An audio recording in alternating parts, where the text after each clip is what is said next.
friends and family to know that they're cheaping out, right? Hello everyone, this is Ronan Blue, just taking my daily walk here today. And today's topic is on living with minimalism and frugality. So actually I really appreciate having to follow minimalism and being frugal together with my girlfriend.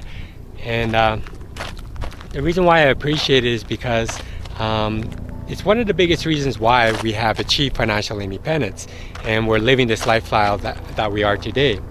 Where we don't have to depend on a traditional job to maintain our lifestyles. The reason why we're following minimalism over the years, it actually wasn't called minimalism back when we started it, but it actually just recently became known as minimalism.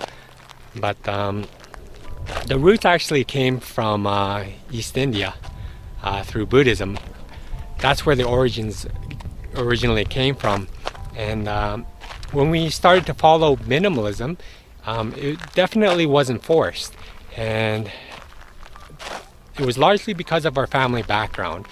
Both of us are from a Japanese background, and we followed partially the philosophy of Buddhism. And within that philosophy, we believe that everything that you have has a soul and must be taken care of. So that's really what's been engraved in me since I was a child. So my parents used to always treat everything they had with respect, and sometimes there were certain things that broke down, but they went ahead and fixed it or tried to keep it and maintain it as long as possible until they were unable to. So out of all of the philosophies that they taught me over the years, that was probably the strongest philosophy that I followed on minimalism, and believing that everything that I have today has a soul. So that's how I look at all of my stuff, and even before buying a product, I think, does this item really need to be part of my life? Is there any practical use to it? If there isn't, then I don't buy it. Everything that I have has practical use. There's always some kind of use for everything that I have. But there are a lot of people who are hoarders. They buy things and they keep it as long as they can as well, and believing that maybe there might be some use for it later in the future. So it just builds a lot of junk, I guess, that builds up throughout your house. And not sure if you've seen certain documentaries where hoarders, they keep everything, and they're not even able to see their floors, and they have stuff lined up to the ceiling. And I'm just looking at that and it's just craziness, and if you go around looking at their stuff, they have a whole bunch of stuff that, have the same usage, like their tools. They have like 10 screwdrivers, 10 measuring tapes, and a bunch of stuff really that was completely useless. And I think we get into the habit sometimes of keeping this stuff that's really useless, and most of it has to do with the way we organize things, right? Because we don't organize things, we lose track of things, and that's why we buy that extra screwdriver, because we actually thought that we lost the old one. So everything starts piling up, and I think the key would be organization, whether it be your basement or your attic or your room. You want to look around your room and see if things are organized to the point where it's easy to find things. It brings about a certain balance in your life, having less. I'm not sure if a lot of you have heard of the expression, having less is having more. And I truly believe that. And the reason why I truly believe in it is because we had less materialism, we were able to invest that difference into our stock portfolio for higher yield. And I see it as that way anyways, but other people could see it, see that expression as meaning something else. But the point is, when you start getting rid of stuff, not only is there more space in your life, but there's also less stress as well, because it takes energy to be able to maintain your stuff. You know, your car, for example, having 2 cars maybe, it's a lot of work. You know, you have to think about the insurance, and you have to think about gasoline.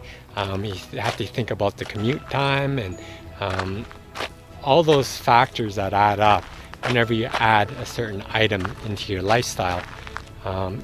You know, if you think about cutting down to 1 car, your lifestyle will immediately change there because everything is halved. So that's what I suggest you try and do. I mean, if you happen to see a lot of clutter around your house, you want to go through each room and split it up into 2 piles.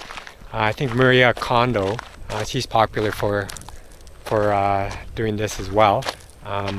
But what you want to do is you want to split up all your items into 2 piles, between the stuff that you want to keep and the stuff that you want to throw out. And everything has to have some kind of feeling as well. So that could be for your clothing, particular items that you keep in your room. Throw it out, and yeah, you'll immediately feel a feeling of being released, or a feeling of being way less stressed, because you don't have to maintain certain things anymore. And your place actually becomes a lot cleaner as well. And we actually have a Roomba, although it's pretty expensive purchase. It was well worth it. Like I said, being minimalist and living in frugality doesn't necessarily mean you don't have good stuff. It just means that, yeah, that's another point to bring up. You know, the less stuff you buy gives you the opportunity to buy better items that are a little bit more expensive, but have a longer duration of usage. So the Roomba came onto our plate, and it turned out to be one of the best purchases we've made, because it's a very inventive and innovative piece of machinery that cleans our floors every single day, and we absolutely love it because it doesn't take that much effort to maintain it as well, and it does a good job in keeping our floors clean. You know, think of it as depriving yourself either. For us, we're just completely used to our lifestyle with having less. Those commercials and advertisements that we see don't even affect us at all because we don't care in buying the latest gadgets and, you know, the cell phones that come out with their new features that nobody ever uses after they purchase the phone for thousands of dollars. Sorry, but it's true. No one uses all of the features of those phones that they purchase. It's cool when you first get it, but really longer term you don't use it, and you just basically threw away $1,000 you could have actually invested. And also you can look for substitutions as well. What I mean by that is, if you feel that you are deprived, you can just buy things to substitute that feeling.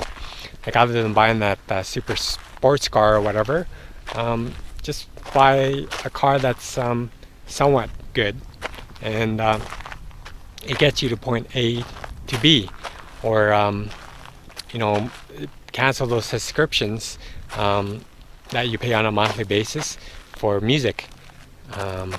You can just turn the radio on and listen to music for free. So just look for substitutions. It's you become a little bit more imaginative as well, finding solutions to entertain yourself and finding those substitutions, other than going about spending thousands of dollars on an iPhone when there's a perfectly good, cheaper Android phone out there that pretty much has the same functions. But there are other cell phones out there that are much better than the iPhone product.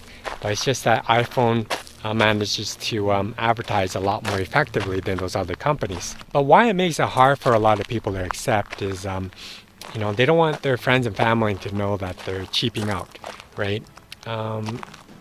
You're cheap. It's something that's hurtful. But if you can explain your situation to your friend and family and what you're looking to want to achieve in the future, perhaps it could be towards financial independence. If they were good family members and good friends, they would understand and support your goals that you're looking to do. And they wouldn't care if you follow the lifestyle of minimalism and frugality. If you live a life of minimalism and frugality, and it isn't all about depriving yourself, really, just looking for substitutions and any surplus that you make, even if you do have the money, let's say from getting a raise from work or something like that, any excess funds should be invested to grow your investment account and to grow your yield and to grow your net worth and to eventually get to retirement, maybe early retirement.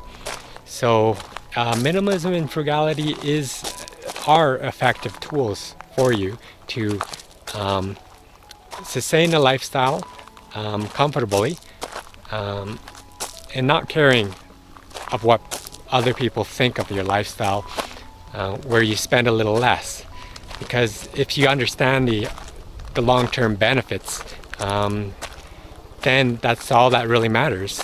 All that really matters is your own thought on the matter. Well, I think I'll end my vlog here today. Tell me what you think of living that life of minimalism and frugality in the comment section below.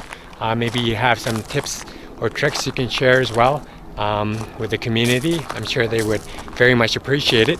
If you like this vlog, please don't forget to give me a like, subscribe if you haven't already, and hit that notification bell for more of my coming content here. Thank you for watching my vlog. Be free, gain wealth, and travel far.